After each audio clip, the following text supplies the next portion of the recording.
Hello, Megan. Thank you very much for coming and having the interview with us today. We are super excited about it. It's a pleasure to be here. So, Megan, what is the best way for us to speak up so that we are effective and we can actually influence or change the things that we want to?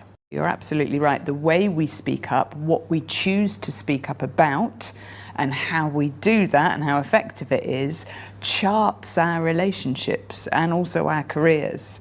We've got quite a few frameworks, but one framework that's especially useful for those leaders who are thinking about speaking up about something and they just want to make sure that they do that as well as they possibly can.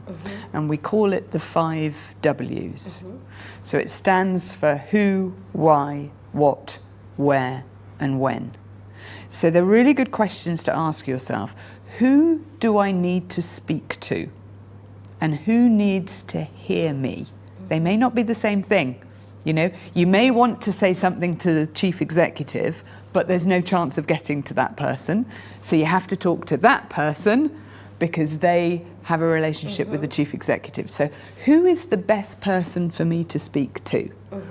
Why am I speaking up? So what's the positive intent that I have? Ideally, your why matches with something that's on their agenda. And you can focus in on that. So the why is really important. What verbal and body language do I need to use to really help myself to be heard? I sometimes refer to trigger words. So words that are really useful to use because they'll make the person that you're speaking to kind of sit up and take notice because they like those words. But then, of course, there's also words that you should probably avoid because they switch the person off. So what words do you use and what kind of body language can you use to make sure that your message is coming across? And then where and when do you speak up? Because environment makes a real difference. You know, is this an email? Is it you sticking your hand up on a group virtual meeting? Or is it an informal conversation? You know, these issues really make a difference. And the final thing I'd say is all of the 5 W's are trying to help you put yourself in the shoes of the person that you're speaking to. And even though we know we need to do that, we do often forget. So how does this person hear me? You know, not how do I want to speak up, but how, you know, how can I arrange things so that this person is most likely to hear what I have to say? Imagine, Megan, I'm gonna have my preparations, I'm gonna have my 5 W's, and I'm going to really prepare, and then I'm gonna go, and it's not gonna go as well as I thought it would, or I did not achieve the result I wanted. What do I need to do next time? My first thing that I would say is try and reflect and try and learn on how you tend to speak up and experiment a bit. Try some different things and ask some people who are quite effective at speaking up and influencing what else you might try. The danger is that if we speak up and we get a no, we slip into a habit that means we put a lot of energy in wishing that they'd said yes, or we look to blame them or somebody else. You know, why did they say no? And then our energy goes into that as opposed to a little bit of curiosity and experimentation in trying some alternative things. The question that we probably keep asking ourselves is, how long should we keep trying? So in the UK we have a phrase, I'm sure you have it here, pick your battles. Yeah? You can't speak up about everything, so you have to choose what really matters. So if you're getting a no, you know, in terms of how long do you keep trying, one of the questions is, how much does this matter to you? So how can people accept a no without being demotivated by it. We're blaming that person for giving us a no, and it takes a huge amount of energy, actually. So there's part of it is realizing, look, we cannot get yeses the whole time. The second part is seeing whether we can engage our curiosity and a bit of learning. There's a good chance that there's information that we don't know about that leads to a no. So it might be that we can get a little bit curious about, can I understand a little bit more about that decision? You know? So understanding basically then helps with the acceptance. Yes, because we might find out some information where we go, all right, okay, I may still not agree with it, but I understand why my manager has had to say no to that particular thing at the moment. Megan, in your report it says that relationship with your boss is fundamental in shaping your conversational habits. What are the do's and don'ts for me if I lead my team? Let me start with a little bit of a story, if I can, 2 quick stories. When I started this research about 10, 12 years ago, a leader tapped me on the shoulder and said, Megan, we've got a bit of a problem because, you know, my team or whoever they were pointing to, they're not speaking up enough and they need to. So, you know, can you go and make them speak up? And I went to speak to this group of people. True story, the very first quote I gathered in my research came straight from them. And they said, last time somebody spoke up round here, they disappeared. And that told me straight away, of course, that, you know, speaking up is relational. So they were not going to speak up unless I, as a leader, respond in a way and create an environment where they feel safe to speak up. So in other words, speaking up is relational.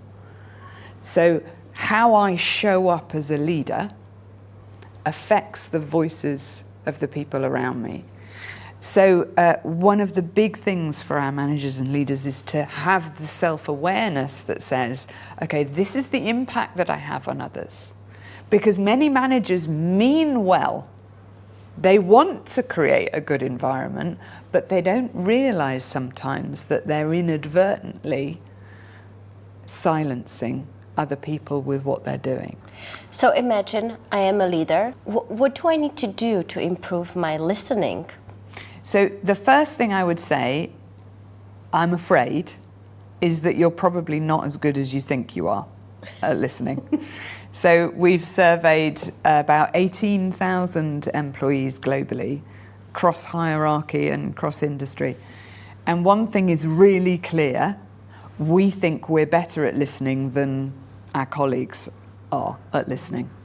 It actually has it's called superiority illusion, which is a lovely phrase. So it happens because we rate ourselves on our intent to listen. So we think about, well, I intend, it's important, I intend to listen, and we rate ourselves highly. But when we look at other people, we judge their behavior, and we rate them according to their behavior, and there's a gap. So even, as I said, even though we may mean well, our behavior might not lead others to think that we are listening or that we care about listening. What are some of the biases that can affect listening, and how can I, as a leader, work on them? We have what I call these little lists in our mind, where we have a list of people that we go to for opinions and advice. Yeah. In our survey, usually about 2/3 of the people that we survey say, yes, I've got a person or a small group of people that when I want an opinion, I'll go to them. Of course we do, because we trust them. Yeah. So of course we go to them. But we also have a list of people that we don't really hear from. And what we need to be able to do is to say, well, hang on, especially, do these people that I go to, do they look and sound a lot like me? Yeah. In other words, am I in an echo chamber? And if I'm in an echo chamber, that's a really dangerous place for a leader. And why are these people on this list, why aren't I listening to them? And of course, that's often got a lot to do with unconscious bias. And here is where your blind spots are. So how are you as a leader, as a manager, going to make sure that you don't get stuck in an echo chamber and enable yourself to reach out and hear difference, voices of difference? Because that's where learning is, that's where your innovative ideas are.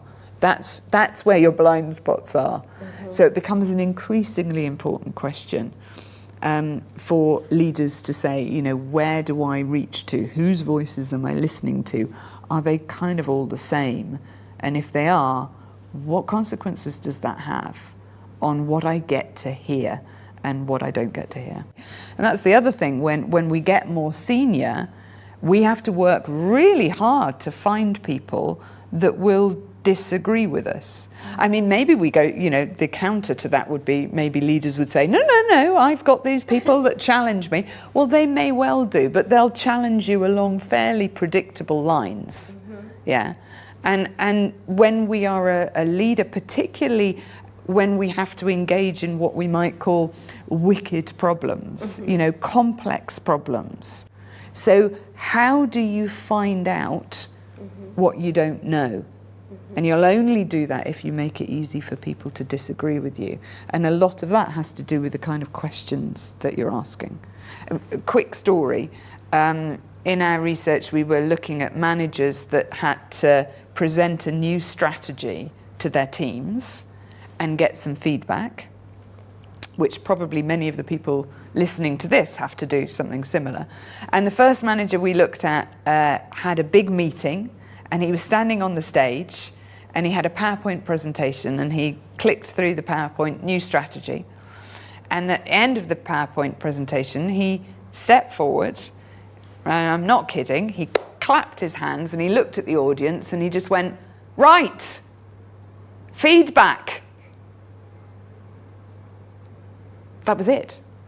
And everybody kind of went, And then the second manager that we looked at had a very more, you know, informal gathering, much smaller, different environment, back to those 5 W's, showed the PowerPoint presentation, and then did something so interesting. She said, okay, could you please put yourself in the shoes, you know, of our ruthless competitor? And could you put yourself in the shoes of our discerning and most important fussy customer? And could you put yourself in the shoes of our junior employees? Now, from those perspectives, what 1 or 2 challenges would you have to that strategy? Mm-hmm. And that manager then makes it easy for people to go, well, actually, here's what you can't see, here's another thing you can't see, here's going to be a problem. And she'd done that because she makes it easier for these people to disagree. Because she's saying, you know, don't be you, be this other person. Uh-huh. So it's this other person that's disagreeing, not you. Speak up from there, and speak up collectively, because that's safer. So she's making it safer for people to speak up and tell her what she needs to hear. How do you communicate the no, or how do you communicate this refusal, if you wish, so that it does not demotivate people for speaking up, you know? What can you do? Now, of course, this is, you know, one real reason why psychological safety or speak up initiatives don't go well. It's that leaders and managers say, speak up, speak up, bring your whole selves to work. And then suddenly go, oh, no, actually don't. No, I only want you to speak up about this and in this way. And I only want your good ideas. I don't want the bad ideas. It doesn't work like that, okay? So part of this is in framing the question. You know, saying to your team, speak up, might not be the most, you know, precise thing to do. So how can you, again, ask questions that enable people to speak up about the issues that you really, really need to talk about? So that's the first thing. don't expect people to be able to see what you want them to be saying, you know. The second thing as well is that once they have spoken up, respond well. So talking about the signals and the body language, when somebody does speak up, and maybe they don't do it very well, because we don't, do we, sometimes? Your response in the next few seconds determine whether that person speaks up again and whether the team does. So we need a spotlight on that. How do you respond to challenge? How do you respond to ideas and feedback? We must understand that. Third thing, if somebody has spoken up, you need to do the feedback loop, yeah? Because otherwise they've spoken up, you've nodded your head, and as far as they're concerned, they have no idea whether anything happened with that. And then they'll conclude that you're ignoring them or there's no point. And that's one of the most disabling stories for people to have in their minds. Once you get a team that just thinks, well, there's no point, then they'll really stop speaking. You'll stop hearing what you need to hear. So even if the answer's no, you need to be going back and saying, this is why it's no, really appreciated that you spoke up with that. Yeah. So I basically need to do all these things before that you mentioned, and afterwards, if I deliver a no, it is actually okay to say that if I do all the other things correctly. Yes, if you're giving that feedback and if you're responding in a way that the person's thinking, okay, but I'm going to try it again. You know, I will continue to speak up. I will continue to give my ideas. If you're leaving them with the impression that that was a bad move, I'm never going to do that again, then you're storing up real problems. Thanks a lot for coming and for your energy, inspiration, and your thoughts. Thank you so much. Thank you.